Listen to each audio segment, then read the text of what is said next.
fans, welcome back to Nashville on the Rocks, where we mix rock tales with cocktails. I'm your host, Lisa Karkos, and I'm thrilled to introduce our next featured guest. Born and raised in the heart of Los Angeles, this American musician has made a name for himself in the punk and rock scenes. You may know him as the lead guitarist for iconic Hollywood bands like Faster Pussycat and LA Guns, but that's not all. He's also a member of the electrifying synth rock band Neon Coven. Starting his musical journey in his late teens, he's toured the world with punk groups like Madcap, the US Bombs, Unwritten Law, and the legendary Murphy's Law. His talent doesn't stop at performing, though.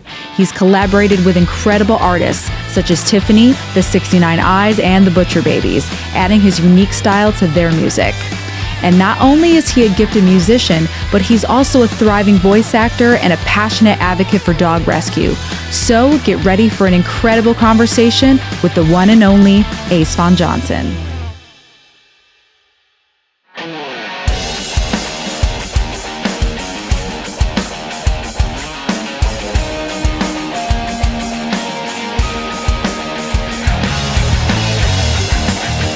Ace, thank you so much for coming on the podcast. This is very exciting for us, for me and Dan. Yeah, we appreciate you coming on, man. Yes, absolutely. Welcome to Nashville on the Rocks. Thank you. Thanks for having me. Of course. So as a fellow Nashvilleian, metal rock musician, you don't live very far from us, so you are kind of in our vicinity, which I love that. It's very nice to have you over here because I feel like a lot of times nowadays some of the best interviews that are done are online, through Zoom. Yeah. And I think there's something to be said for that, but I really enjoy having people in the studio. It's much easier to do it face to face, I found. It is. And I think it's the vibe of it. It feels really good. And being that we are a rock and roll interview / cocktail podcast, I don't really know another way to do it other than having it in the studio. It would be a little weird to do a cocktail thing. You're cheersing on Zoom. Right. It's doable, but it's not the same. It's not the same. I'd have to drop all the ingredients off at your house and be like, okay, I'll walk you through how to do this. Yeah.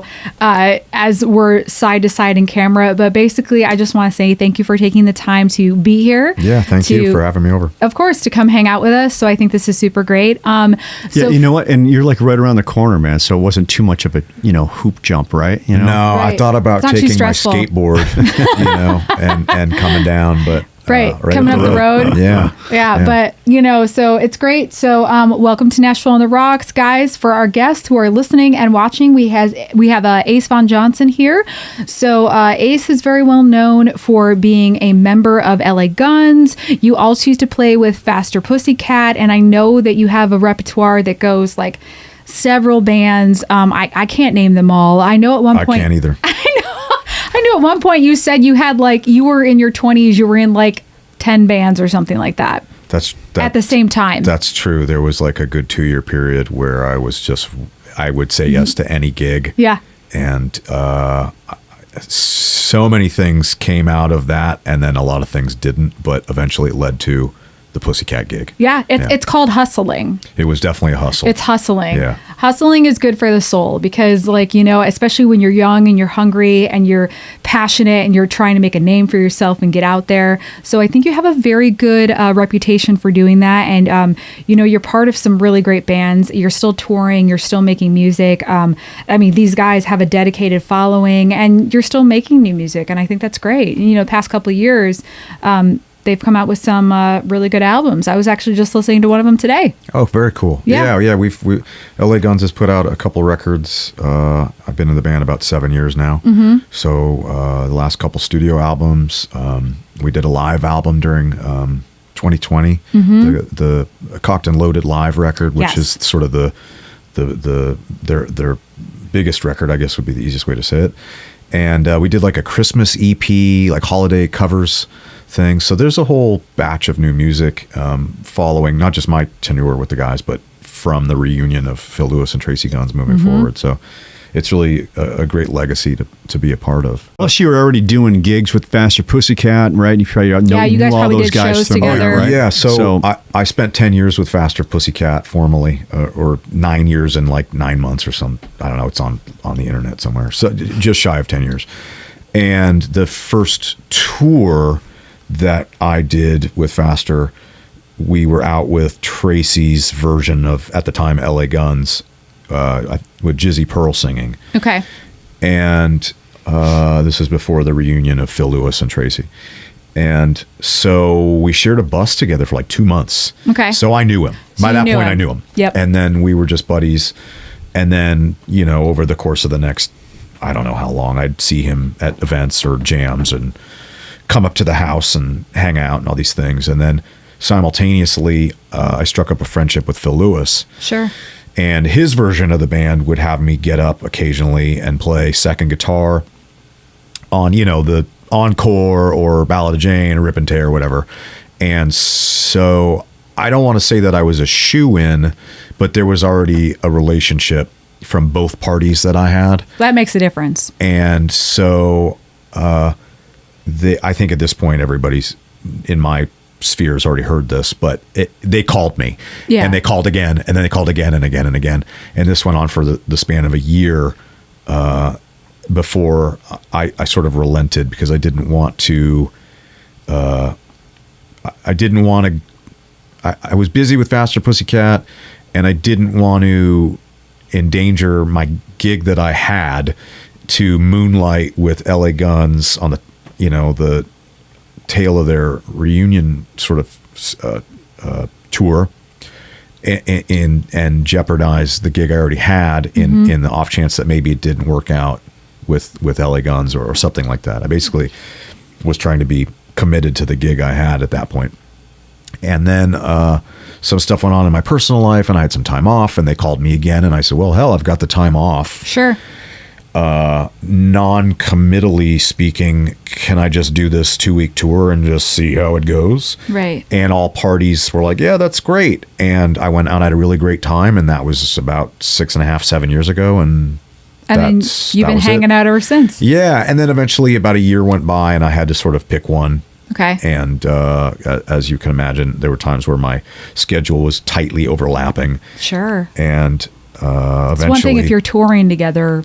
Yeah, you know, it that didn't actually happen until about a year ago. But a lot of these gigs, they don't really want you to be doing double duty, especially on a shared bill. Mm-hmm. Especially on a tour. So my dad used to say it was time to shit or get off the pot. And right. So I picked the gig that seemed best suited for me, and I stayed with LA Guns. And, you know, Tammy and I had a long conversation that led up to, you know, I said, this isn't going to happen now, but, you know, in about 6 months from now, I'm going to have this scenario where I have to do one or the other. And, you know, here's X, Y, and Z reasons. And I'm going to go do LA Guns full time, and I have somebody picked out as my replacement who's worked out great for him. That's awesome. Which is Sam Bam Colton, who is a total legend in his own right now. And that was it. And that was about, I don't know, 5-6 years ago. So no, that's great. Here we are. Getting a gig in any genre of music, whether it's an arena pop gig or, you know, with Faster Pussycat or whatever, there's more to it than just, can you play the instrument really well? There's all these other factors. You know, are you an asshole? Are you a drug addict? Are you a good are you a good hang? Right. Do you get along with the guys? Are you, you know, all these other things? Can you play your fucking instrument? You right. know, et cetera, or et cetera. Do you flush? That's important. Yeah. You know, do you know the rule that you can't shit on the bus, right? Right. And all these things.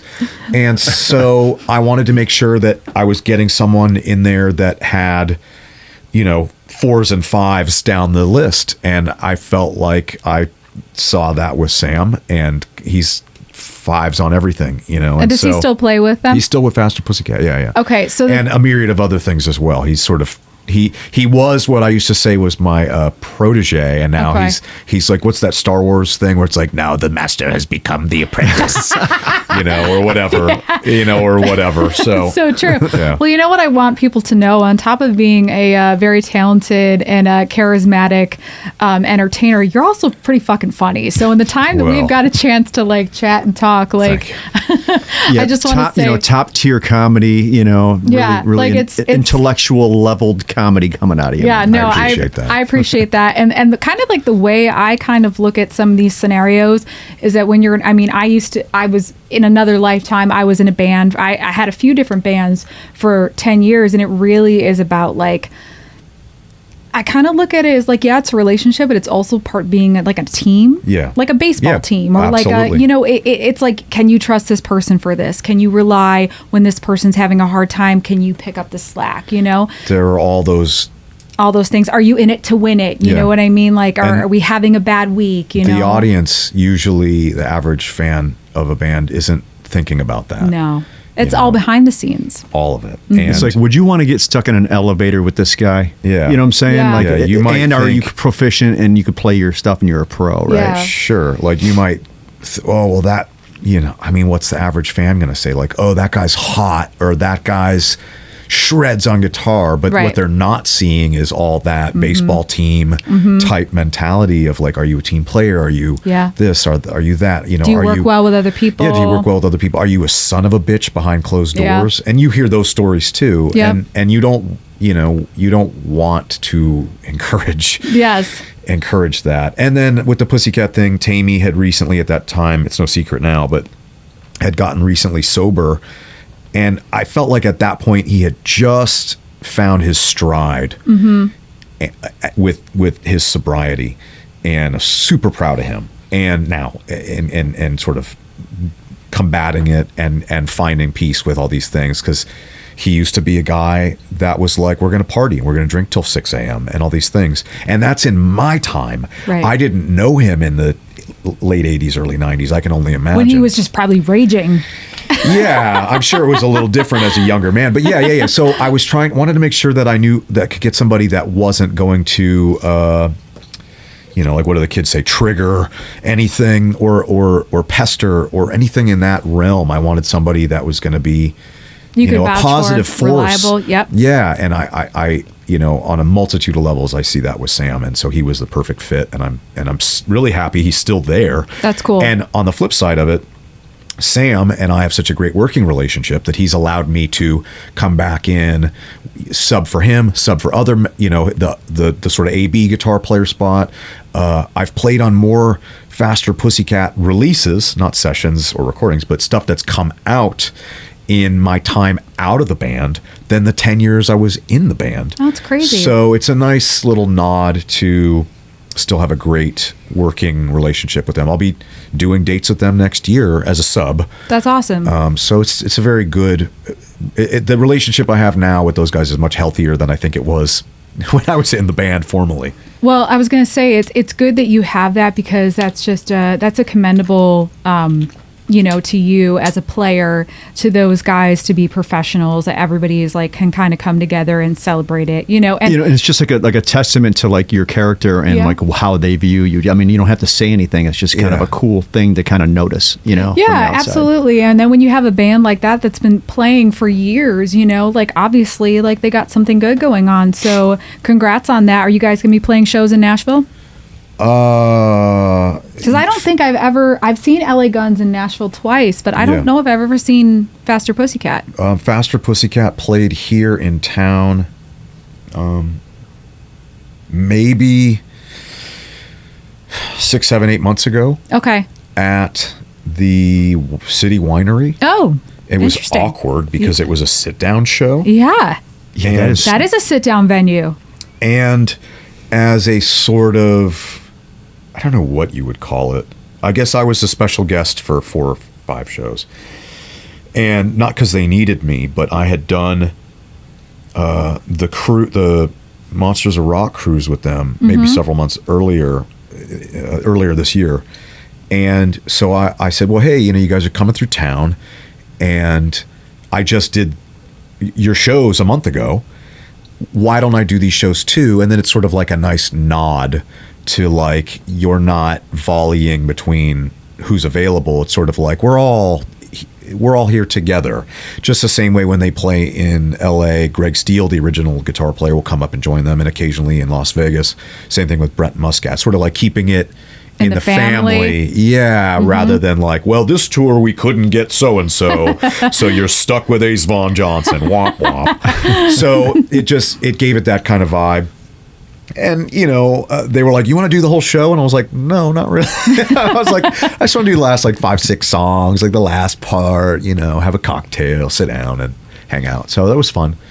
And it just kept me, I think it was between 2 LA Guns tours. So I was like, kind of keep me busy. Sure. And so, yeah, anyways, they were cool. just here is my point. And I'm sure both bands will be back in 2025.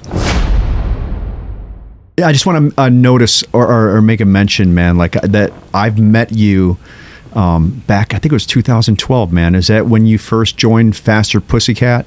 Because I was with Karabi, John Karabi, and Topher Nolan was in the band, and Cheney Brandon. How's Topher? He's, he's in Florida. I haven't talked to him in like maybe a year. Okay. But he's always been a great dude, man. But that's when I first met you, man. And it's just been. That was probably the first Monsters, right? Yeah, I think it was, right? Yeah. And then it just kind of snowballed after that. Yeah, and I did that same tour with Pussycat with Tracy and his version of the band.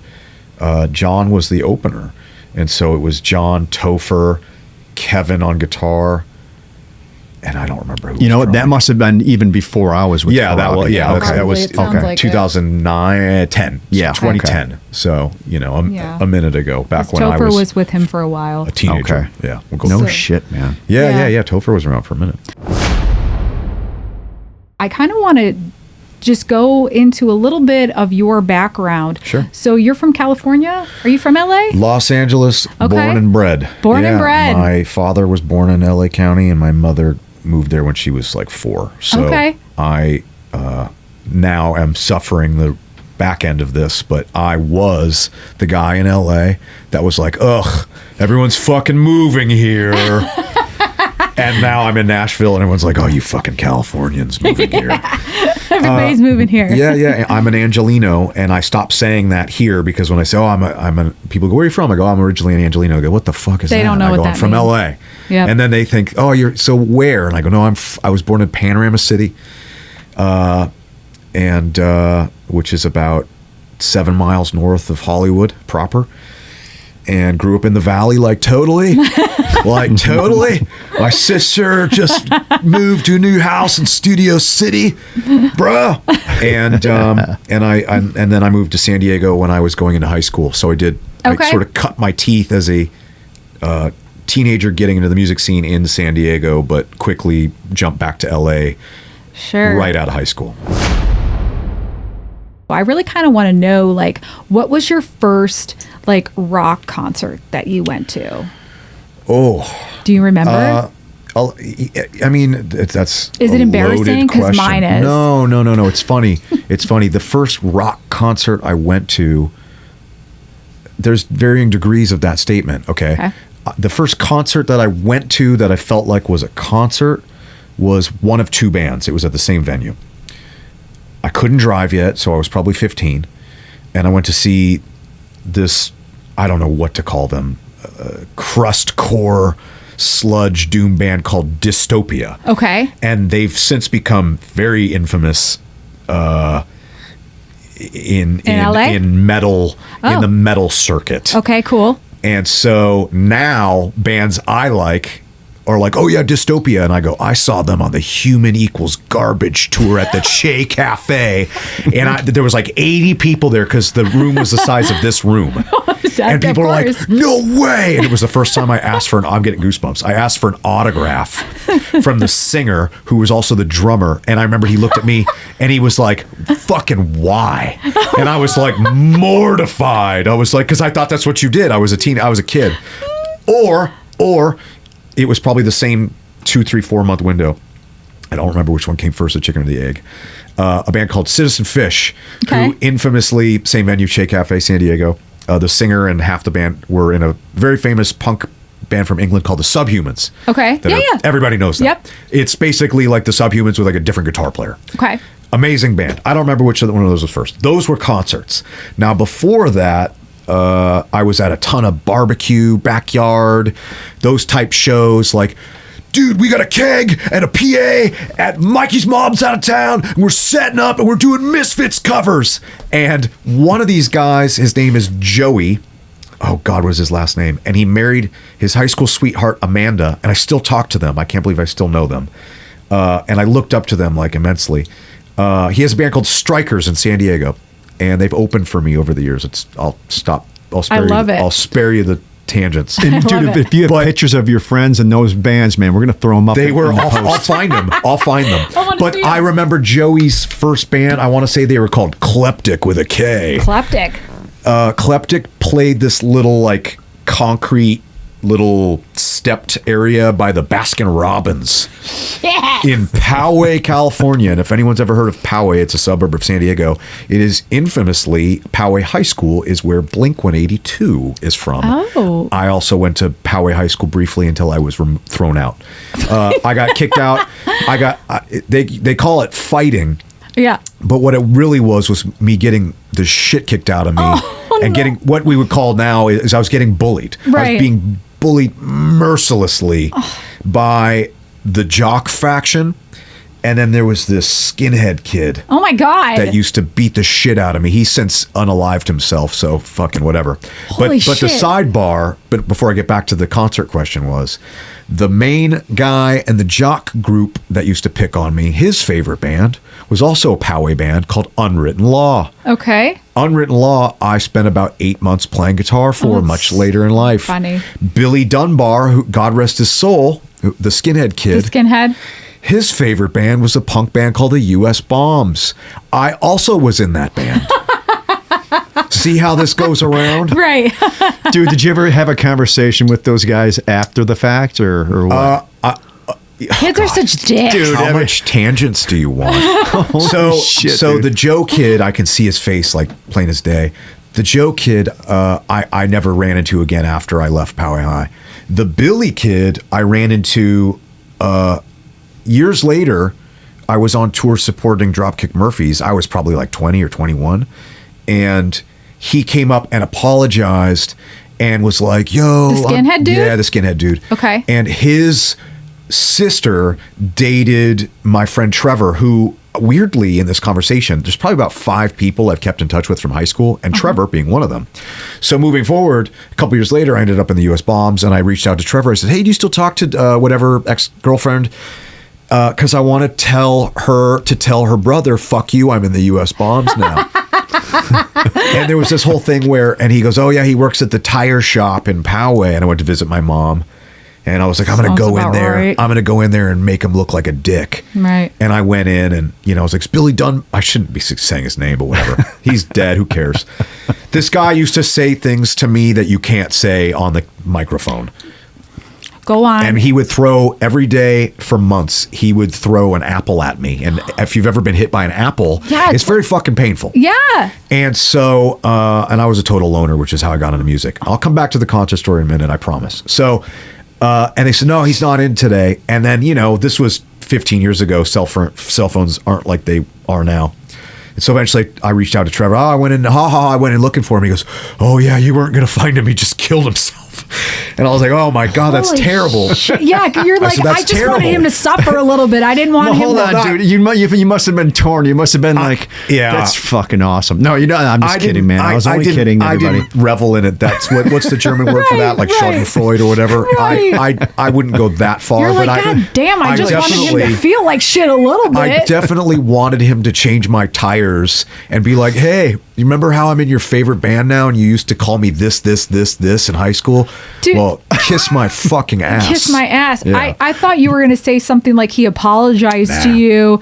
We He didn't kind get of that did far. before that, but it was one of those things where I was there with the band. Yeah. So what was he going to do? Like shoulder check me again? It was like, oh, I see you've ascended into the ranks of knowing these bands that I like. I better fake be nice to you. You know the whole Oh, story man. about Freddy Krueger, right? Like, with Wes Craven. What happened? So Freddy Krueger. Oh, that's the name of his bully. That's the name of his bully. Yes, I did know that. No yeah. shit. Yes. Okay. Yeah, that's the name of his bully. So Dude, that's a fucking So hilarious that's story, dude. that's one of my Yeah. sort of non-spoken word stories is the two guys I remember by name bullying me in high school. I ended up in not both once of the but bands. twice of the two of their my basic God. favorite bands. I remember Billy had this homemade patch that said US Bombs on his beanie.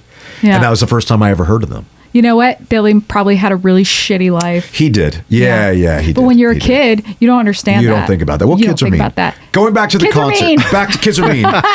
Sorry, Billy. Moving forward. My first real concert. My mom took me to see the Stones when I was like 16, Oh, 17. jealous. Okay. That was cool, and they dropped some coins, so we had very nice tickets. Oh, your And, parents. I thought you said it was my mom and my stepdad. I thought you were going to took say me. the Stones dropped some coins. No. and I was I confused. mean, Okay. they spent whatever the money was to get us. We were in Fair. the what would you call that? Like the ego ramp Yep. area. And I remember Keith Richards comes running down this ramp, and I had never, I was still a teenager. I don't even think I was in a band yet. And I was like, I could touch Keith Richards. You blew my hair back. But the cool part was the only opener was a band called Toots and the Maytals. Toots actually just passed about a year or two ago, but they're one of the earliest reggae. Nice. Predates Bob Marley, and I'm a huge fan, and I got into them from that. When you said you got into music because you were a loner, is this like why you played guitar?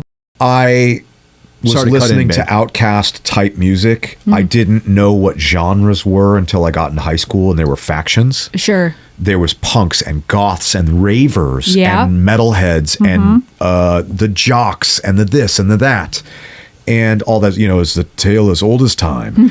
And I wasn't really welcome with any of them, except I had like the Switzerland where like they were all kind of like, that guy's all right, and so Yeah.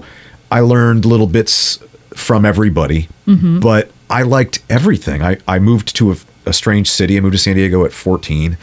And I showed up on my first day of school wearing a Misfits t-shirt. And people were like, you with the Misfits shirt, come, and it was like the punk kids, like name 4 songs and your favorite record, all that. And then the next day I showed up with like a Pantera shirt, and they're like, oh, you can't be a punk kid shirt today and have a metal shirt tomorrow. You're out of the circle. You're like, I And- just got here. And I remember going through this whole thing of being like, well, in the Megadeth video for Peace Sells, the bass player has a Dead Kennedy sticker on his bass, and going this whole thing of how it was all rock and roll. I was Right. like, well, fucking Rollins band, he was in Black Flag, and Glenn Danzig, he was in Misfits, and then Megadeth, So Far So Good So What, as a Sex Pistols cover on it with Steve Jones on guitar, and this was before the internet and Wikipedia. So people are like, why do you know this, you fucking dork? And You're like, I love music. yeah, and I, even to this day, L.A. Guns' first record, Nicky Beat, the drummer, it wasn't Steve Riley, it was Nicky Beat. Nicky Beat was in the Cramps, he was in the Germs and the Weirdos and all these punk bands, Mau Mau's, and all this L.A. scene that I love, and he might have even been in the Joneses, and these, like Guns N' Roses Spaghetti Incident, that's 90% punk rock covers. Yeah, seriously. So again, there were all these crossover, not the genre, but just I liked what I liked, and I liked it. And if you didn't like that, then fuck you. Yeah. And I already forgot what the question was, but I liked what I liked. I liked the Beach Boys, and I liked Cannibal Corpse, but I also liked Nitzer Ebb, but I also liked Danzig, but I also liked I love the first NWA record, That's so and fun. in the late 90s, like Eminem was everywhere, and there are all these other things. And growing up in LA, I had friends that were in like a hip hop subculture and Power 106. So all this like pre-gangster rap stuff, that's like Belle Biv DeVoe. Yep. I was like, I just like, and I have a 2,000 records, and it spans all these genres, and I'm proud of that. I love that. So anyways, I already, like I said, I forgot. I took the talking stick and ran with it. So you're in these bands now. Were you just kind of like, this is not the right word, but were you just kind of like traveling like a transient, almost like you didn't have a home anywhere? You're just kind of like traveling and going around, or did you move somewhere and that was your home base, or was LA your home base for a long time and you were traveling? Well, yes and no. So I'll tangent real quick on the last thing. I picked up a guitar. I was listening to all these bands. I wanted to make those sounds. I wanted to, I didn't really have a lot of friends. I wanted to do that. And, form of expression, et cetera, et cetera. And then you meet like-minded people and you go, well, you can kind of play drums and I can kind of play guitar and he can kind of sing. And, the rest is history. And so I started a band on my 17th birthday at a party within 48 hours of my birthday. So I turned 17. It was like the New Year's Eve party, like the 30th or something like that. And within a month, we had shows booked. And within 6 months, we were playing with national acts, as we would call them. And within less time than that, I was booking shows. And so by the time I graduated high school, 18 years old, I already was booking. And now keep in mind, I was playing in punk rock bands. And so I was booking shows all over Southern California and meeting people that were at the time only 5 to 10 years my senior, but they were guys I looked up to. The U.S. Bombs and this band called One Man Army that was on Adeline, which is Green Day's imprint. And I was enamored with all this. I was like, wow, this is great. And I got that out of my system within a period of months rather than years. And so by the time I was 19, I'd already been courted by bands that had recording contracts or record deals, whatever you want to call it. And at 19, I relocated back to LA, and my sister was there in the valley, like totally, and let me live in her guest room. And I say live, I was never there because I joined this punk band called Madcap right when I turned 19, and they fucking toured. They toured. I think the first stretch I did with them was 6 or 7 consecutive months. We were like coming through LA to do laundry, and that was it. And so it was like, I'm technically a millennial. So I graduated in 01, and I started touring in 02. So I did a semester at college. I got accepted into, I think, it doesn't matter. I got accepted into a nice school. And that went the way of the dodo. And because I was presented with these opportunities, and I just said, you know what, this is what I think I want to do. And so off I went, and I didn't really live anywhere. I didn't live anywhere. That's ever. A touring musician life. Yeah. I mean, I've been very, and I tell people frequently as I've gotten older and not so much wiser, but at least I pretend that I am. I've been in various stages of homelessness throughout my 20s to achieve what was required of me, which was, like you said, playing in 10 fucking bands, going from a showcase to a rehearsal to a recording session, getting up at 5 a.m. to go work a 4-hour shift as a production assistant, and then leaving at lunchtime at 2 o'clock to go to rehearsal and then start the whole process all over again. It was a fucking hustle, and I didn't know any better, and I didn't really have any I didn't know what I was doing. I just knew that there were guys that I looked up to. And they were doing something similar. They were doing something similar. Guys like Kerry Kelly, guys like Todd Youth, God rest his soul, who was my mentor. He's who put me in Murphy's Law at one point, who was another guy whose career, his is much more grandiose than mine, but similarly where he came from a punk rock background and sort of switched gears to rock and alternative and other things before his passing. But I was like, I want to do that. And as I was playing in all these punk bands and working with guys that I idolized at 13 and 15 and 17 and 20 and being like, wow, this guy lives with his fucking grandma in a basement. I was like, okay. And I was getting not better, but I like talking about playing guitar. I started caring. Because I started a band within, really, I couldn't play guitar. I was like, I learned a chord. Let's start a fucking band. Let's go. Isn't that how like some of the best punk bands go though? Yeah. Yes, absolutely. So, as soon as I could play all those Social Distortion and Ramones songs, which is, no offense, but it's very rudimentary, off I went. So as I got into my 20s, I said, I want to do more rock. I want to do more of this. And my repertoire, as far as what I was listening to, was expanding. And I used to say, I was listening to less Stiff Little Fingers and more Thin Lizzy, and less, less Misfits and more Motorhead, et cetera, et cetera. And there was one point where I was living in a rehearsal space, kind of similar to this. And you had the necessities for like music and your guitar. Absolutely. And I wasn't supposed to be there. And sorry, Shanti. But the people that owned it that I was working with were away on tour, and it had 24-hour power and a couch. Yeah. And so intermittently in between tours for probably like 6 or 9 months, I slept on this couch in a studio and with my headphones on and my little laptop with DVDs, and I just learned. There was a Guns N' Roses Use Your Illusion DVDs that I had, and I just would watch them over and over, and Woodshed and a couple other bands as well, like some Clash live at, whatever, and tried to master all these little things and implement them. And that's the same time where I was, like I said, doing 7 bands, 5 bands, 10 bands, some stuff that went on to become notable bands, some stuff that never became anything. Right. A lot of I was working with so-and-so from such and such band, and we'd have to get a big bucket to name drop all of them, and I'll spare you that. But eventually it's what led to me playing in Faster Pussycat. When first time they called me, I was 26. I can't remember. When I joined the band formally, I was either 26 or had just turned 27, but I digress. But that was my 20s, was touring and just running through every gig I could in LA, and not really living anywhere. I mean, at one point I was in Long Beach, I was in Hollywood, I was on your couch, I was on his couch, I was in the studio, I lived in my car.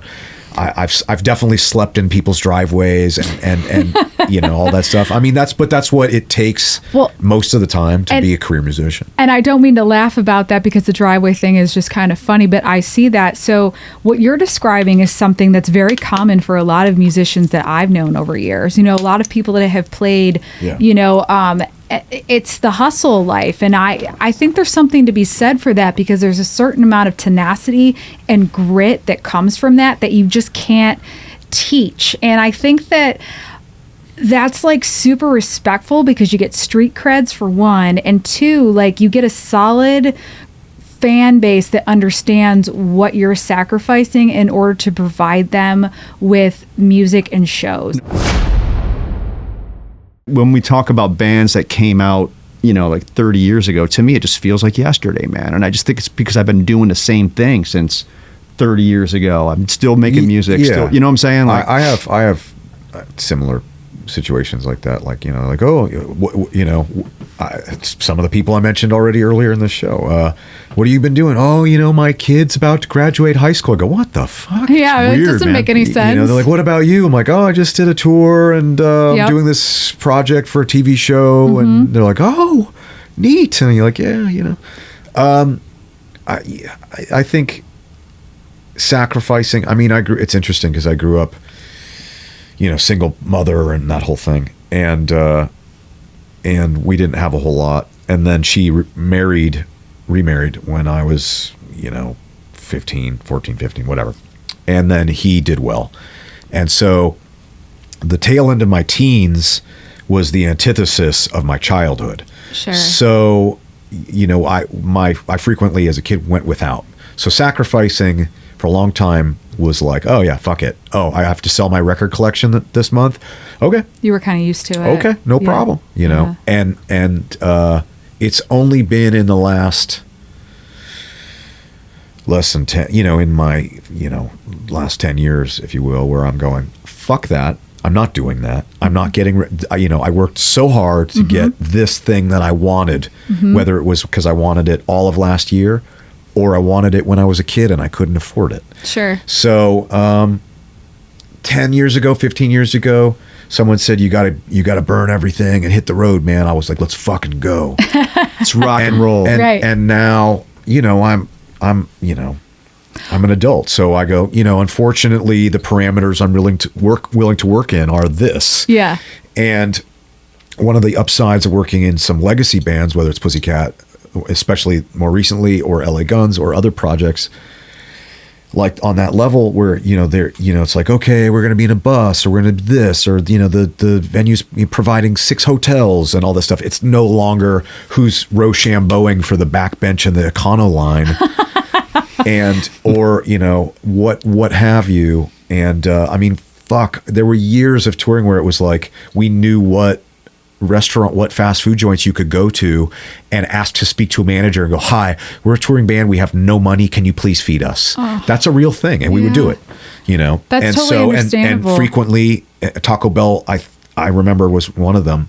and it was like a manager's comp, and they would give you a thing and they would fill it with food, and they would go, and this was before social media. That's this was fucking before awesome. the internet like we know it. This was flip phone era. Yep. And, it was one of those things where they'd give you a number and say, just call this number and say, the manager's name is John, and just say, we did you a favor and make us look good. Oh. And we fucking survived like that. I spent enough Isn't that crazy? of my life like that. Yeah. Where, now again, where I'm going, I collect, a vintage horror movie posters, theatrical posters, 1 sheets and 3 sheets and half sheets and quads and blah, blah, blah, blah. And so now I have this art collection. Love it. And now I'm going, well, if you I'm not getting rid of that. If you think I'm getting rid of my Vincent Price House on Haunted Hill 3 sheet, you have another thing coming to you. So Well, fought my way up to that. Well, I want to, it's a compliment because that is a rigorous journey, especially doing it for 10 something years. So that's not something that everyone can do.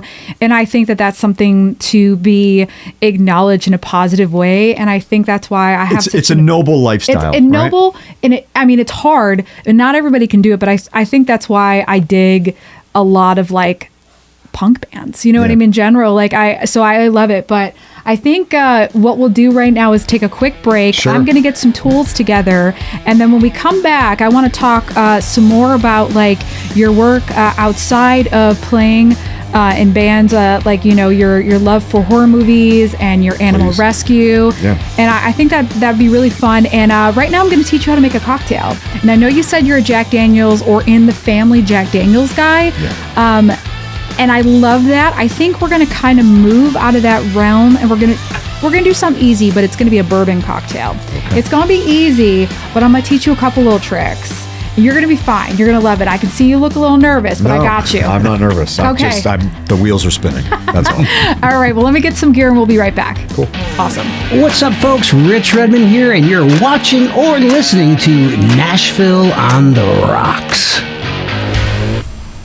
All right, well, we are back and we have some nice gear in front of us. Now, some of this you might recognize. So we have a couple of bartending tools right here.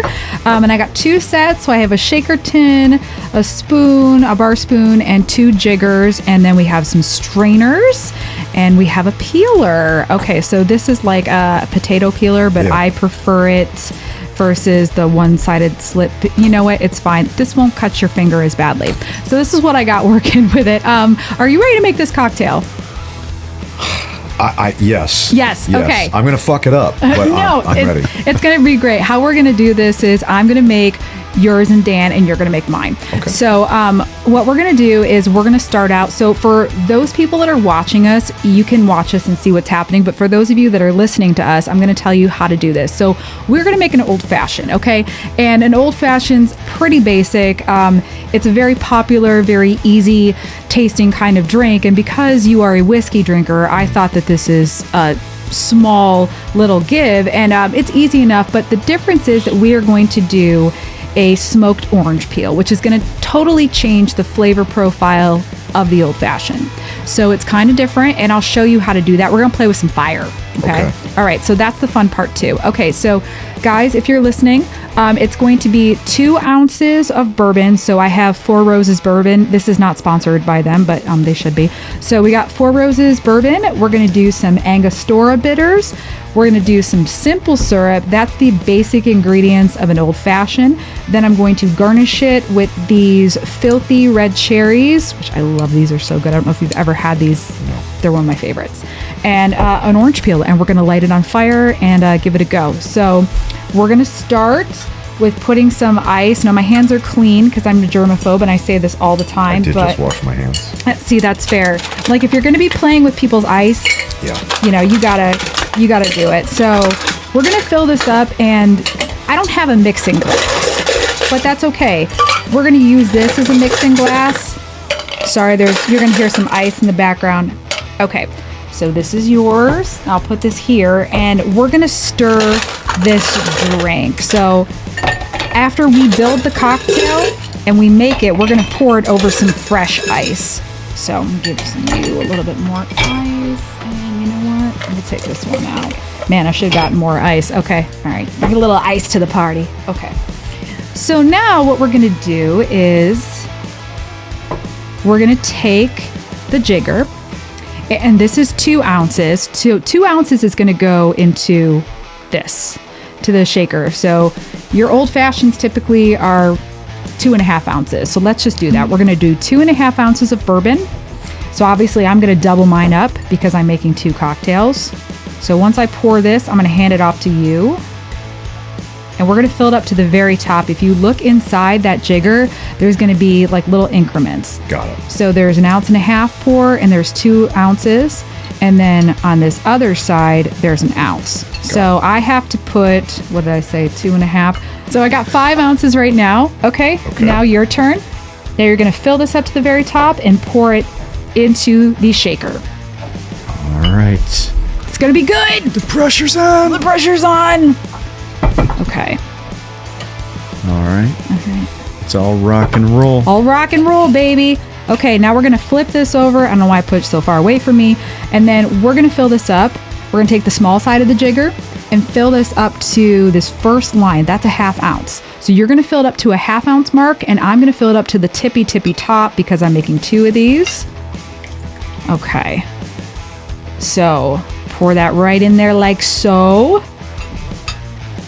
How are we looking on the new cameras? Can you see the cocktail, babe? Yeah, it looks really good. Okay, fantastic. Looks really good. I got the overhead camera right there, and then I got this love kind it. of like this side angle going on right there. So we have these Angostura bitters. These are very popular. They're great for, if you're building your home bar, this is what you're going to want to have. These orange bitters and Peugeot bitters are going to be your go-to.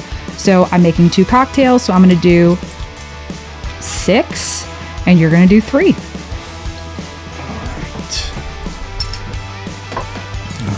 Perfect. Okay. No idea what I'm doing. No, it's perfect. You're doing a great job. And now we're going to take this and we're going to stir this for about like 12, 15 seconds. So the thing about old fashions is you want them to be cold, but you want them diluted a little bit because they're strong. They're alcohol forward cocktails. You're mixing it with simple syrup and you're mixing it with bitters, but it's still a lot of liquor in these cocktails. So you see how the tin is kind of like frozen? Yeah. Like you can see it's like where the ice is, everything's frozen. That's what we want to see. Okay, so we'll take this out. Good job on that. I know stirring's hard because it's a thing. All right, and you're gonna take the strainer, put it on there like so, and you're just gonna pour it right over the new ice. Okay, ooh, that looks good. Look at that color. Look at that color. Pretty pro looking. Pretty pro looking, if I do say so myself. You did a good job there. Okay, cool. All right, so I got my little. They're not pretty, but they're sliced. Okay. All right, so here we go. So Where's that? There it is. We're gonna have you do this after. It's gonna be fun. All right, ready? So we light it and spritz. Now it's just a little bit. These, if we have like bigger orange peels, I think we get more oil off of it. But yeah, I'm just really trying not to light my nails on fire. Okay. One more time. Hey, that was a good one. Yeah, there you go. Very cool. Fancy stuff. All right. You want to give it a try? It's incredible how you did it on the first time. Do you want me to do it burn for you? myself or fuck it up somehow. You're like, you'll burn your guitar hands. You don't need to do that. Well, What? Don't force him, babe, What? Force him to what? To do the Play with fire? No, I'm going to do it. that's pretty impressive. You know what? It could be way better. I've had way better ones, but it really does change the flavor profile of the cocktail, which I like, especially if you get more of the oils and more of the burn. So it's just kind of like a little elevation. I don't know. I mean, old fashions are kind of interesting because you can make them so many different ways. You can make them with like Demerara syrup, which is just like a darker syrup. And that's really good for, I don't know, if you like richer cocktails in general. It plays off with a lot of nice bourbons, plays off with some good rum. Do you want a cherry in yours? Please. Okay. So if you have like a dark rum to make an old fashioned out of it, it's perfect, especially with that type of sugar too. But most places that you go to, if you go to just a general place, they're going to have just regular simple sugar. But if you go to like a cocktail bar, definitely try it with Demerara. I think it really makes a difference. It brings out like a vanilla caramel sweetness to it that doesn't normally exist with the regular simple. But you can add orange bitters, you can add more Ango bitters, you can add different types of bitters. So I think it's going to be good. So now let's switch this around, and I'm going to take your cocktail and then you're going to take mine. Okay. Ready? right. All right, this will be fun, and you're going to get this one in a nice Marshall glass. Here you go, babe. Here's yours. Oh, thank you, babe. Okay, I'm getting the no-name glass. Isn't it? That's good. All right, well, cheers. Thank you for coming on the show. Yeah, thank I you for appreciate having me. it. I can't wait to try this. Let's do this. All right, let's do it.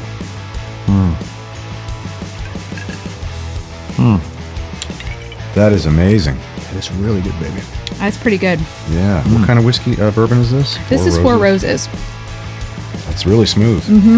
This is actually kind of one of my favorites because I think it's really versatile and it goes in a lot of different type of bourbon drinks, whiskey drinks. So if you're making something fancy like a Vieux Carré or a Boulevardier, like this would go really nicely. And I think a lot of people, if you drink bourbon in general, the flavor profile for bourbons change dramatically, which you can take any recipe then and it's going to be totally different.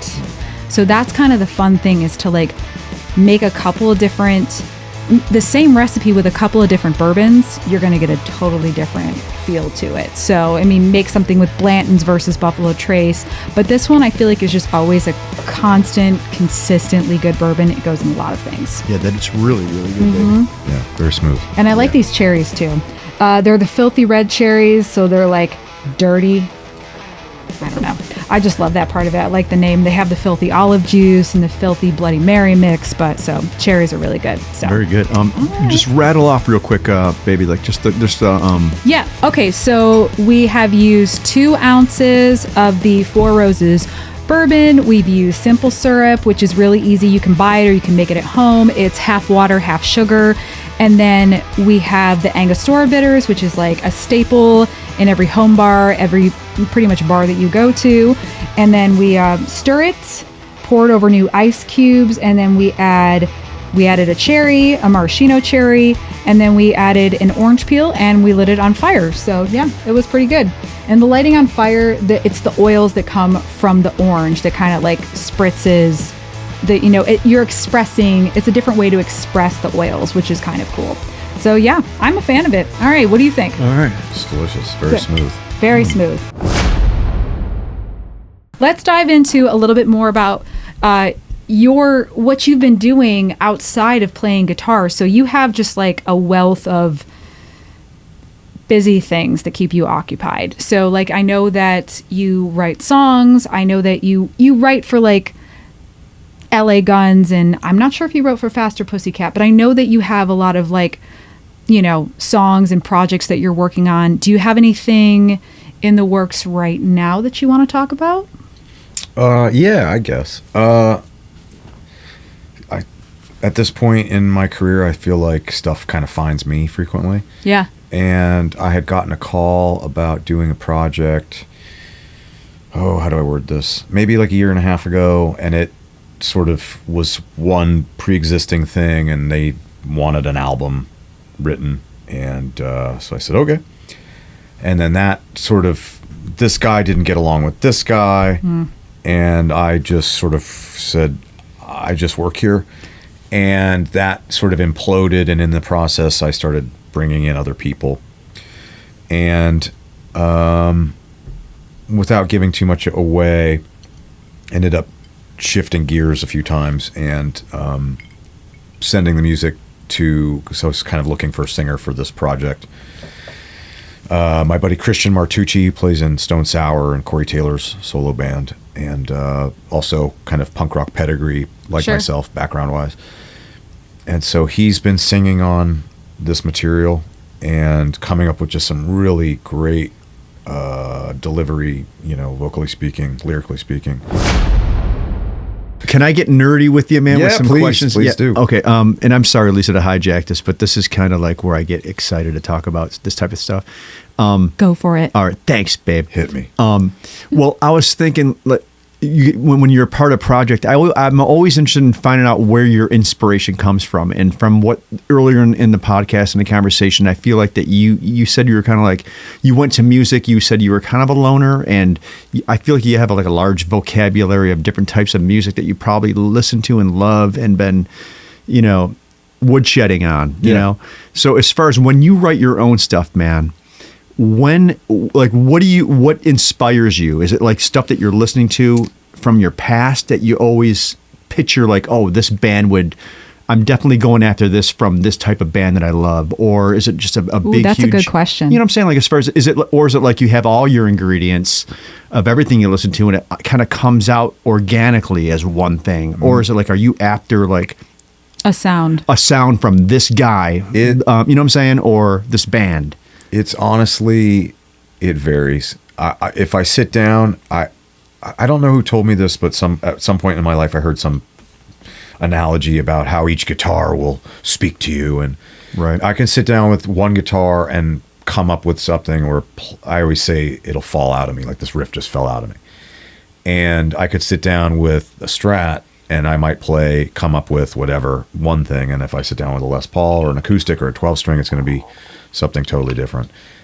If that's a natural occurrence, that maybe you guys are going to go get the orange slices, and I'm going to pick that guitar up, and I'm like, oh, they just came up with this thing. Yeah. Then great, and I might put it in the library for later or what have you. But keep in mind, 90% of my career or what have you, whatever you want to call it, is you saying, I want a song that sounds like fill in the blank, because the band is called fill in the fucking blank. Gotcha. So again, if I'm sitting down to write an LA Guns song, there's parameters. Or like this project that imploded that turned into 3 other things in the interim, that was a pre-existing project. Sure. And so someone said, here's this album, we're putting this band back together. You're the guitar player. You're the guy that wrote all the music is no longer here. You're writing all the music. Here's the template. Go forth and conquer. And so I had to write with that template in mind. And so I went in just like, I guess LA Guns or other projects. I go, okay, well, Joe Strummer from The Clash infamously used to say, listen to your favorite band's favorite band. And so when, I don't want to use LA Guns as an example here, but writing for Project X, Mystery Project X. Okay, you have a pre-existing project or album or template or whatever it is. Okay, great. So I'm going to filter this through me and listen to this. But what else? What were those guys listening to? What was their inspiration? What was the derivative? That's important. From there? And when I join a band, and it's, unfortunately, a lot of the stuff I would like to disclose, I can't or I won't, just as professional courtesy. But getting hired for a gig, I'm going to just make something up that's so absurd. Joining, frickin' Metallica, I would go, okay, cool. What is your catalog? Mm-hmm. And go to Setlist FM, and I'm going to look at all the songs they've played in the last couple of years, and I'm going to make a playlist. And then I'm going to go, well, what were they listening to when they wrote those songs? Okay, Iron Maiden and all these NWO, BHM bands and such. And then sort of filter all that through me, and then see, rather than try to emulate the direct product, I'm going to go back to the source material and see if I get my own version out of that. I don't know if that even makes sense. No, it does. But that's, again, given the circumstance of being, let's say the two of you have a band and it's called, Nirvana 2 Electric Boogaloo, right? Because you're wearing a Nirvana shirt. And so I'm joining Nirvana 2 Electric Boogaloo, and here's your album. Cool, great. Okay, so I have 12 songs to learn from. Well, I can try to write like those 12 songs, but what were the 5, 10, 15 albums you were listening to when you wrote that record? Give me those albums. Yeah, that's and fair. That's where I'm going to take, and I'll tell you exactly what I'm going to do. I'm going to make a playlist, and I'm going to go to sleep, and I'm going to listen to all those. And when I wake up every day, I'm going to go, oh, I just heard this thing in my head. So you have That's a method to how I write. your writing. Yeah. And did you find that was always the case, or have you refined it over time? Probably over time. Yeah, Okay. I think the first time I was aware I was doing something like that was just to absorb a set list for a gig. Mm-hmm. I'll spare the band name, but they had a gold album or whatever the fuck, doesn't matter. And it's a band we haven't talked about yet. And so I was given, 20 songs to learn, and I made a playlist, and I just played it, and I went to sleep to it for however many weeks, and I just digested it like that. And then I started writing. I was like, well, I have the gig, so I might as well start writing for it too. So that way I can go, hey, look, I've been in the band 3, 6, 8, 12 months. Here's 5 songs. Here's 10 songs. Here's That's a cool. riff. I think it's indicative of these other things you've done, or represents, et cetera, et cetera. So, Dude, that is so interesting to me, and I think it's such a great answer, man. And I think it's the right way to go at it. When you're listening to like you use Metallica, like what you want to hear what they're doing, obviously, and what Yeah. their end product is. But it's really important because you're kind of like a chef in the kitchen, man. And you want to know what the ingredients 100%. that they were working with. So like you kind of end up with the same palette Yeah. of colors that they were using. well, even talking about Right. what we're doing today, I mean, you could take this bourbon and make 100 drinks with it. It can't just be, oh, well, here's this heavy riff in E. It's like, well, what else could you do? What else could you mess Exactly, with man. it? And Halftime it's it a or deeper, whatever. like a deeper understanding in as far as like what makes them tick and what the intentions were and what type of things they were. You're on a mission when you're writing a song, man. And what Sure. are they trying to get across, man? But I think it's a great way. Yeah, and then of course, the elephant in the room is that 90% of the stuff, maybe more, 98% of it, is me playing somebody else's music. Excuse me, and it's LA Guns for the last year. We've been touring a song that I wrote, and so I think it's called Like a Drug, and I'm proud of that. That's cool. But that's not what the audience predominantly wants to hear. I'm aware of that, but it's nice that we get to play it. So even if I was to say, look, hey guys, I wrote you 15 songs, it's Tracy and Phil's band, etc. But also, I'm not given those kind of reins anyhow. So it's more like, look, here's the 2 best songs I wrote Right.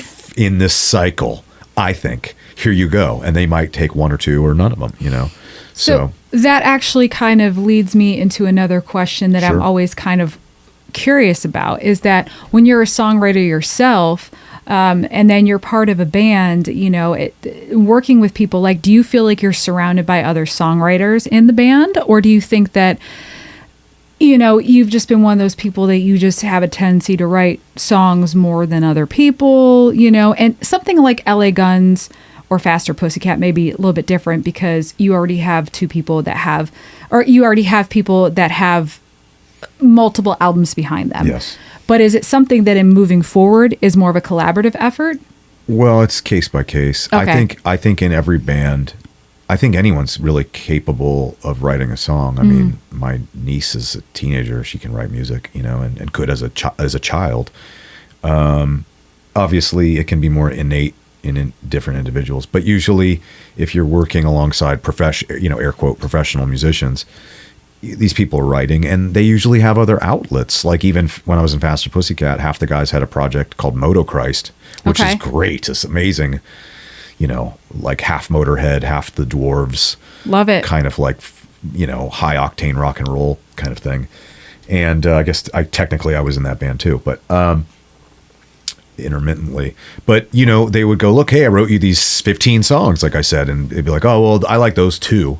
Well, what do you do with the other 13? Well, they go over here. They go over there somewhere for else. the catalog for whatever. And I actually found myself, I don't know, 3-4 days ago, this week at some point, randomly going through my voice notes because I was looking for something. And of course, I have a little studio set up. Nothing as nice as this, but at home, I have a little studio set up. And where I've done the last couple of LA Guns records and some session stuff and random work. And before all that, 7, 8, 10, 12 years ago, I would just record voice memos, whether it was me humming a melody or just recording the guitar, whatever, various stages of. And I'm scrolling because I was looking for something for some reason. I think it was Patreon related. And I was like, there's 900 and there's like 1,000 pieces of music in my phone.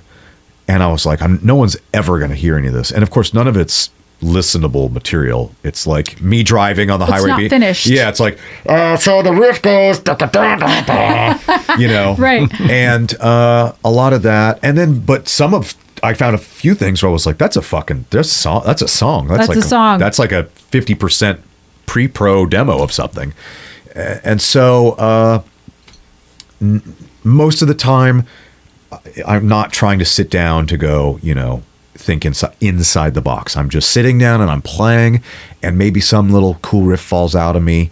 That's how Like a Drug started. It was something else that I'd been working on for years that was in a different key, and I liked cool. it. And I knew LA Guns has a tendency to write in the key of A, and so I moved it to the key of A, and I made a demo and I sent it to the guys, and off it went.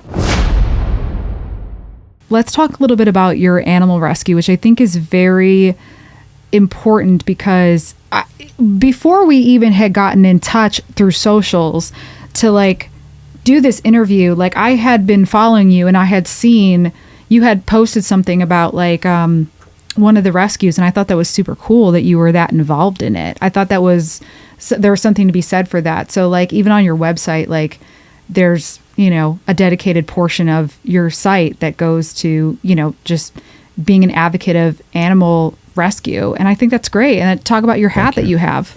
The hat is from an organization here in Tennessee called Pity and Pink. Mm-hmm. I have my dog Willow came from them, and my dog Rufus, who's no longer with us, came from them.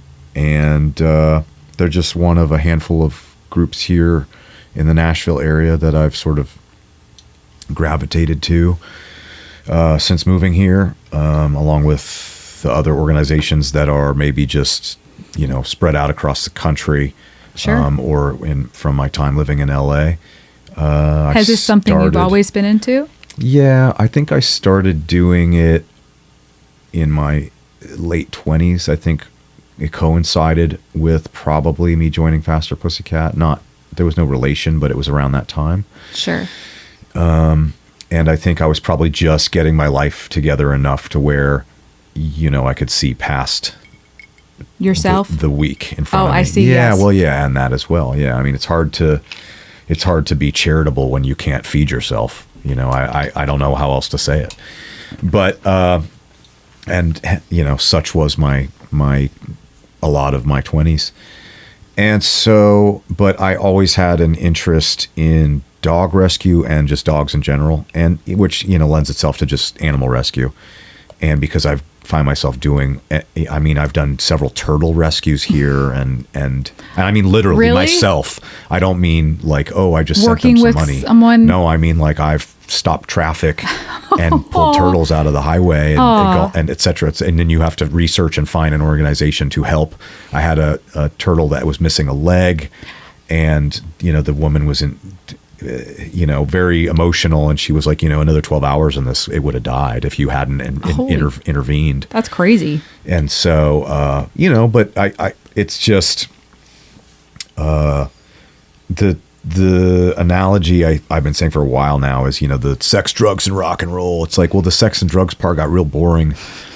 And so, been there, done that, have the t-shirt, my dad used to say. And so the things that interest me more outside of those things, I focus more on, and it happens to just be one of is dog rescue and being a advocate for pit bull type dogs, just because they get so much negative press, and you're talking about a fraction of a fraction of a fraction of a percentage. I mean, I can't remember how many millions of pit bull type dogs there are in this country. Millions. Yeah. And people be like, well, I read this article, and I go, yeah, cool.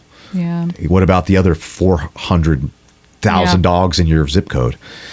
So, and I don't think that's fair. And they're euthanized in this country at an alarming rate.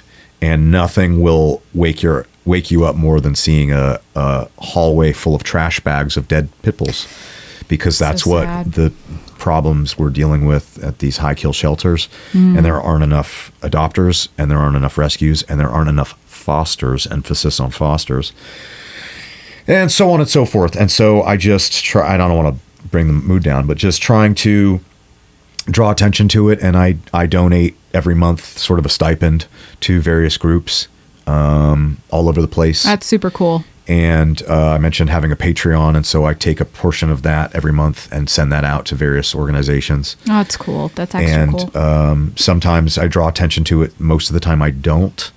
I think probably in my late 20s, at least 2 years went by where I was doing or trying or involving myself in these organizations. And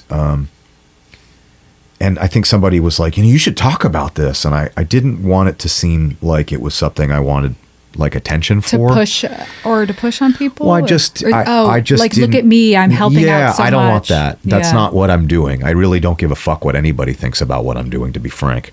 I'm doing it because I care about the dogs and I want to help the dogs. And if people think it's cool, then great. And if they don't like it, or they go, oh, my cousin's mailman got bit by one of those dogs. I go, oh, I don't give a fuck. Right. So what about the other 300 million? You know what I mean? Like, Yeah. again, it's a broken clock is right twice a day. So, just trying to give back, I guess, in some capacity, utilize what tiny microcosm of a platform I have from being in all these bands over the last 20, 25 years. And I would rather draw attention to that than, oh, look at me, I'm the tattooed guy at the Rainbow, and there's enough of those. And that chasm has been filled tenfold, if you will.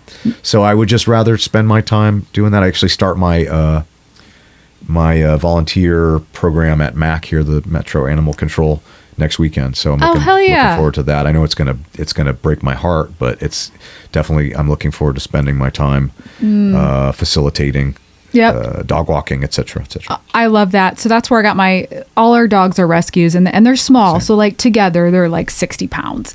But that's where we got our first dog that you met, Moki. We got him, and Dan was like, you're going to go to the Nashville Humane Society? I was like, yeah. He's like, you're going to come back with a dog. I'm like, no, I'm not. Yeah. I'm just going to go look. No, I came back with a dog. And I've had dogs and cats my whole life. So any opportunity I get a chance to, I have a friend who has put a couple of volunteer things together. Like we'll go and we'll collect food, and we'll go and we'll, for the day, like we would go to MAC and we would just fill up treats and, walk the dog, stuff like that, like things that you're talking about. Yeah. And then there's another woman that she had a rescue, and she had her own house, and it was turned into like 25, like she was housing 25 dogs. And at that point it was pretty much like a kennel or, and to adopt out, but it was super cool. So we'll go and do that. And I definitely understand it. I feel like if you have an opportunity to like promote something good or something humane, that makes sense. Like Dan knows that, and we probably can cut this out, but I have saved so many small creatures from peril that the squirrel that my dogs got, it was bad. And he didn't make it because he got back in the yard and Leo brought him in his mouth. Yeah. And I was like, what is that on the couch? Okay. I hope that thing is not alive in the house, because if it takes off, the dogs are going to go crazy. And it wasn't. Yeah. But I saw Leo take him right off a tree. And I think the thing had fallen, but Dude, we're going dark here, babe. No, I've tried saving those. Moki got a turtle and chewed off the outer part of the shell, and I drove 45 minutes. He didn't mean to, babe. On the other side of town to give this turtle, and then they had to return him because they were like, well, turtles only live within a mile of their life. Came from. Dude, that place was like, oh, that lady's bringing us that another thing this week. I've turned in rabbits, you know what I mean? Like everything, because babe. I was like, I just can't do it. I've also watched my dogs pick up multiple small creatures, and it's always the fuzzy one that is 12 pounds that fucking takes everything. But so it was funny with the turtle. I came back outside and I was like, man, this guy took off. I don't even know where he is. He was fast for a turtle. How did he get that far? And he was out of his shell and he was in the sunshine like this. And I was like, come here. And I like picked him up, put him in a shoebox, wrapped the shoebox up, drove him across town. I was like, I literally don't know what to do with this thing. And they're like, well, anytime he's been in your dog's mouth, we need to give him antibiotics. And then Moki got worms. And I was like, served you right. So where are we going with this, babe? You're cut all this part out. I just had to say this because it's funny. You're making me sad. Baby. Oh, I'm sorry. No, the turtle lived. He was fine. Good. Okay, it's happy. He was fine. But the things that have happened in Tennessee, the stuff that's happened here with the wildlife, I wouldn't have expected living in New York. We have real wildlife here. Yeah. Which is one of the things I actually enjoy about living here, having come from LA. Concrete jungle and all that. So it's nice not the sad parts, but it's nice, to be amongst it and have it. Yeah, see the deer. We and- get and all turkeys that just walk in the yard. Yeah. Dude, have you seen an armadillo yet? The Tennessee yes. armadillos, Dude, they I come haven't. out. I haven't Yeah. seen one yet, man. I've been here since 2010, and I haven't seen an No. armadillo. Yeah, They do. unfortunately, it was deceased, but yes, okay. I have seen one. Yeah, Oh man, I haven't seen one of those yet. yeah, Anyways, yeah. Debbie Downers over here. But Oh, yeah. I man. mean, even going back to the question, I got brought in from Petco Love, which is Petco's charitable sort of wing. They did a thing recently down at the WCAC, the Williamson County Animal Center, which is the sort of southern partner of MAC here in the Nashville area. And I got to do a whole campaign with them there. And, Oh, that's cool. I've done some stuff with a group called Show Your Soft Side. I did a campaign with them a couple years ago before I left LA. I did some stuff with Best Friends Animal Society. And when I tour, I usually try to reach out to some organizations or as many as possible. Nice. And we'll visit and just, try to do, I hate to use this word, but like content. And, hey, I'm Ace Vaughn Johnson from Fill in the Blank Band. And today I'm here in, Southern Illinois at Rescue X. But it and do a works. whole thing. And it, it just makes me feel good. And it's hopefully helps whatever they named it. I did this thing in, I say Southern Illinois. I did this event that I'm reminded of, and they named this puppy after me, and it got adopted the next day. And I was like all mad because I was like, I was going to come get that dog. I knew I wasn't, but I was like, But you wanted to, 'cause I wanted to, and you're then I like- was ultimately just relieved that it got. That's how it got a taken good the home. next day. Yeah. So was it your whole name or was it just Ace? No, it's just Ace. There are a bunch of rescue dogs out there. This is where I will gloat for sure. There's definitely a good handful of Ace dogs Oh, I believe it. rescued out there named after me, and for that I'm definitely proud. by the way, I just want to let you know, Ace, I think you got the coolest name in the business, man. I don't know what it is, man. Ace Vaughn Johnson, man. It sounds fucking like a rocker could be like a movie star, porn star, you name it. I lived in that. Coolest I mentioned name. that. Thank you, by the way. I lived in that building in Hollywood for a long time, and a plethora of my neighbors, I almost said roommates, of my neighbors in that building were in the adult entertainment industry. And so I That's became fun. the de facto pet sitter when they would travel, because they do travel for work. Actually, a guy I was in a band with as a teenager is a very well-known male actor. And now I love it. And because I knew him, he knew all these actresses.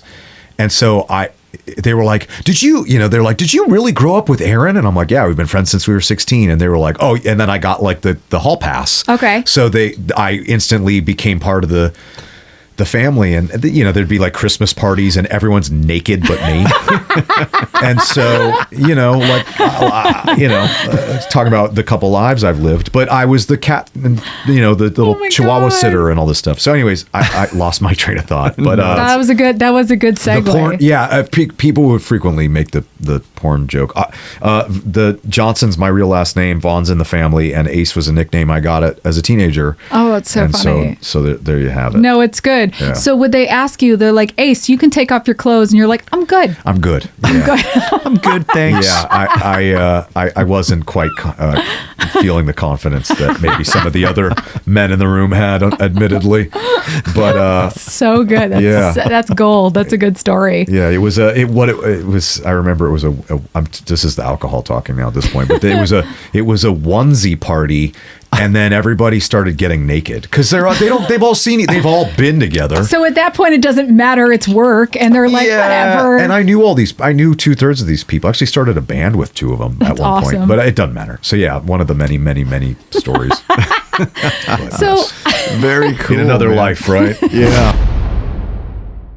now, before we go, because I know that you've donated so much of your time to be here. I said donated, but I'm thrilled that you could be here. Thank you for having me. Of course. And this Sorry has to been be so long-winded. No, this is awesome. This has been great. If anything, this gives so much character to the episode, which I look forward to. But I want to ask you one question, like real quick. Sure. So you have a very good like radio voice.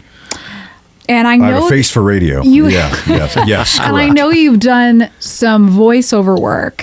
So like, is that something that you set out to do, or how did that end up happening? You know, was it during the COVID time where everybody, I feel like during COVID. No, before, way before. Oh, okay. How do you word this in today's era? I hit puberty at a very young age. Like 10. And your voice just went, Yeah. Yo. Yeah. They were like, we're going to play handball. and I was like, I'm going to go home and play with my G.I. Joes. It's great. And depending on my mood and the cadence and all these other X factors, and, you know, first thing in the morning, I'm an octave lower. I'm a baritone. And so even at like 15 years old, my mom's friends or whatever be like, oh, your voice, it's great. You know, and oh, okay. You know, my mom would get in here and do the voices. And my friends in middle school and we used to prank call people and record them. I still have them. I will never play them for anybody because they're terrible. But we would prank calls. Do you remember it? Oh yeah, we would prank. We were inspired by Beavis and Butthead and the Jerky Boys, and so we had these characters. We had like skits, and there was like Mr.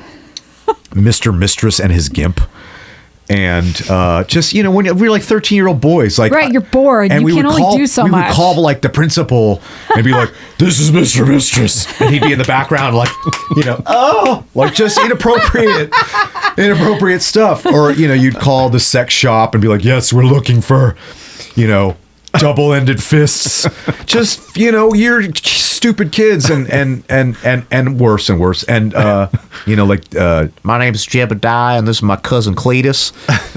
And you know, talk about, you know, getting abducted by aliens and just this whole thing.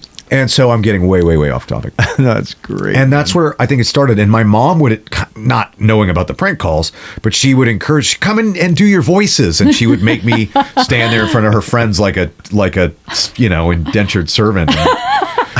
And, you know, she would make me, you know, she would have me imitate, you know, characters from The Simpsons and all these other things. Oh, it's so funny. And that's probably where it started. And then as I got into my 20s and you start thinking about what else can I do besides this music nonsense, I started looking into doing voice work. And I went to, I always joke, I go, now as a professionally trained voice actor, I went to school. I went to this like class or course in Burbank with this professional voice actor guy. And I started going to all these workshops and courses.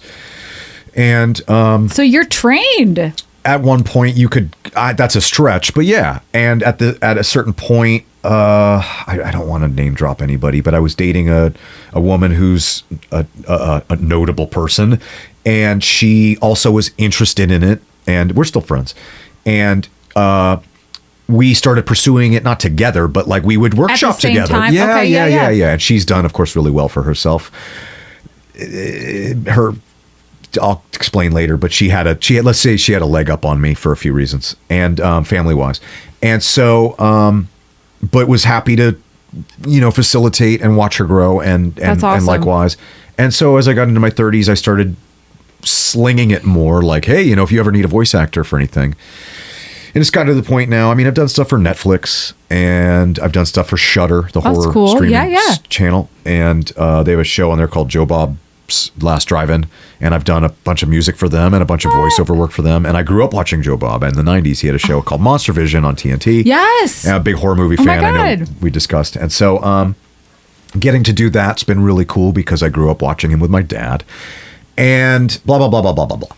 And so, and a good friend of mine, Jonas, is the producer at Pixar. Oh, and, super cool.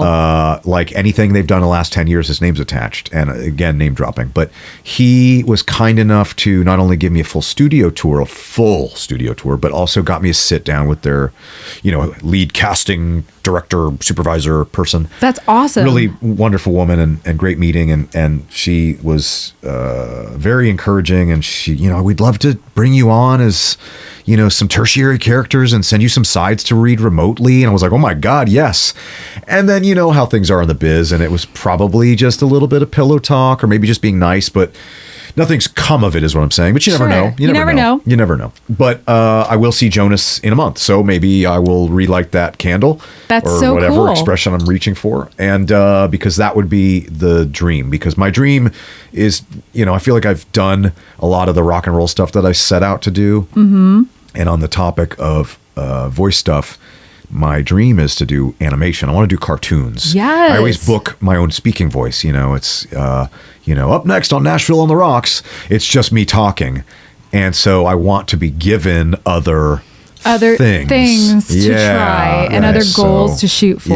Yeah. So that's the goal. So Oh, if I anybody's love that. watching or listening that's got an animated series, actually one of the things I found in that voice notes thing on my phone was I was shopping an animated series with Don Jameson Oh my God. from that metal show. This was ages ago. This was like 12 years ago.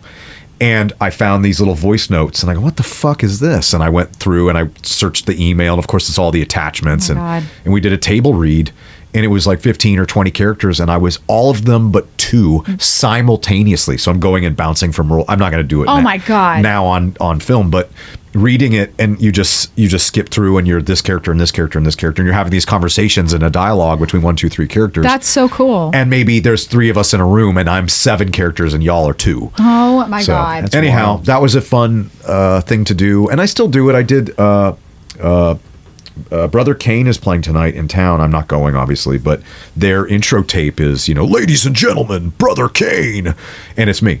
Really? Yeah. So if you see Brother Kane on their tour right now, and the intro tape is that Is you. It's that, I call it monster truck voice. It's Sunday, monster truck rally. Bring your kids, bring your grandma. I think your grandma. Yeah, and they repeat it, man, for the impact, right? You know what I'm saying? It's fucking great. It's so cool to see that there is like another side to what you do, and it's all about expression. It's all about like entertainment, but it's really all about just being creative. It's definitely an outlet for Yeah. sure. I always make this crack about, being a jack of all trades and a master of nothing. Oh, it's so funny. And I go, well, I'm not really good at anything. I just do everything kind of okay. Yeah, enough to get So, by. I'm sure that's yeah. not true. I'm sure you're just playing it down. I decided, and I know you guys are trying to let me go. I'm trying to let you go, but whatever. I decided maybe like 3 or 4 months ago, I was like, you know what I want to do? I want to do those clear epoxy resin castings. Oh, yeah. I was like, I'm going to do that. And so I forgot what I found, like a dead snake or a dead something. And I said, I want to keep that. I want that saved. And I said, well, I could put it in a jar in alcohol or order this or that. And I said, you know what, fuck it. No, I'm going to do epoxy resin Did casting. you put it in resin? Oh yeah, and I did a whole. Holy shit. I was in the yard, like, come here, wasp, and this giant spider, and I was like, I don't really want to kill this thing, but it's in my walking path, and it's big enough to potentially fuck me up. So I'm Hurt gonna just, you or a dog? Yeah, it was the or size of my whatever. thumb, and I felt bad, and now I have it forever. So anyway. It sounds like a beginning of a really grotesque horror movie. Like think about it. Like guy starts looking at animals in his yard, then he goes to human beings. I want to put that guy in a fucking some epoxy. And now you've spun it where now I just feel I'm like, oh, well, I would, Reminds me of Dwight on The Office, man, with the green Jello. He puts everybody's stapler and Jello and shit. Oh, that was Jim. I didn't mean to hijack That that. was fucking Jim. days. well, it's all good. Oh, Yeah, that's too funny. I did tell myself, I said, other than you know what it was so I killed the spider, and But then they immediately go- and then I felt horrible. No, you and just then I threw 'em in there. Oh, no. It's a whole process. You Yeah. have to like pith the spider or insect, and so you get styrofoam, and it turned into a whole thing. And I was like, if I'm gonna You're gonna do it. woodshed this and do it right. Yeah. And it's it's the size. It looks like an Whatever. ice cube. I don't like spiders anyways. And it's this massive spider. It looks like it's in an ice cube, and I pithed it, or you put a or whatever. Pin you in put a it. pin in its torso, and it was already dead at that point, I should say. And then you extend the legs, and you can use super glue or hairspray or a little bit of both, as I did. And I posed him, and then I put it in the freezer. And then it dried, and you want, because the abdomen will dry up. I should stop and let No, it's fine. That's amazing. I don't and like I spiders saved anyway. it, and now it looks like this spider. And I showed it to a friend of mine, and they were like, "Wow, where'd you get that?" So I made that. So, anyways, I'm not really great at anything, but just good enough to kind of scrape by. No, I Man love that. of many lives. Listen, spiders have one brain cell. That's one brain cell too much, okay? It was just too Fuck close that. to where my door is. I Yeah. don't want that. No. You know, the spiders can be in the trees and the bushes and You know all what over you should there. do? You should put it out for the other spiders to Like look a at. totem? Yeah, exactly. Yeah, don't come too close. Yeah, You'll that'll end up happen like to this you. guy. Or else, you know. Or else. Or else. Yeah. Yeah, everything else was already deceased on its own. God, that's so funny. Oh my God. Well, thank you so much for coming on the show Thank and you for telling having me. us about your multi talents. It's been Sure. no, seriously, it's been so great to hang out with you. And is there anything that you want people to know coming up? Obviously, check out your Patreon accounts. Yeah, please. Yeah. LA Guns has a new record coming out. Hopefully, I'll have a myriad of other projects and music coming out next year. There's a bunch of things I've been working on over the last 6 months, 12 months, 2 years, 3 years, 5 years that, it'll come out next month. It'll come out next quarter. That's how it goes, right? Yeah, that's how it goes. So TBD on that. But, I always lead with just if you're into animal rescue, find what you're into. If it's squirrels or turtles, find a local rescue. It's non-committal. You can donate. You can drop off supplies. I always tell people that a lot of shelters just need blankets Something, and newspaper, stuff like that, sundry items. Yeah. Or volunteer or foster. And then on the obvious tip, I'm in a band, rock and roll, catch me on tour. Check out my Patreon, patreon.com/Ace Von Johnson. I'm not really big on social media beyond that. So That's cool. Don't look for You me are on on Facebook. TikTok. I'm not on Facebook. I have a TikTok. I don't post to it. I don't know how to use it. I have That's it fair. as a placeholder for my name and so that I can look at funny cat videos and whatever else the kids are using TikTok for. And That's and fair. bric-a-brac. That's really it. But yeah, catch me on Patreon and on Instagram. See you on tour. Yeah, Instagram, Ace Von Johnson. Yeah, that sounds great. Oh, and we have one little thing for you because you are a predominantly Jack drinker.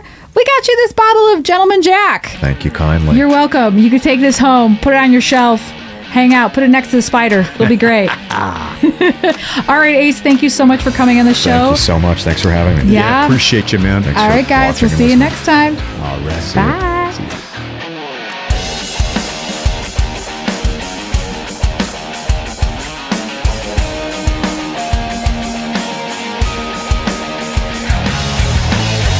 Hey there, thanks for tuning in to Nashville on the Rocks. We're so grateful for your support. If you're enjoying our content, we'd love it if you could hit that subscribe button on our YouTube channel. And don't forget to follow us on social media and give us a like on iTunes, Spotify, and all your other go-to streaming sites. Your feedback is super important to us, so please leave us a review as well. Thanks so much.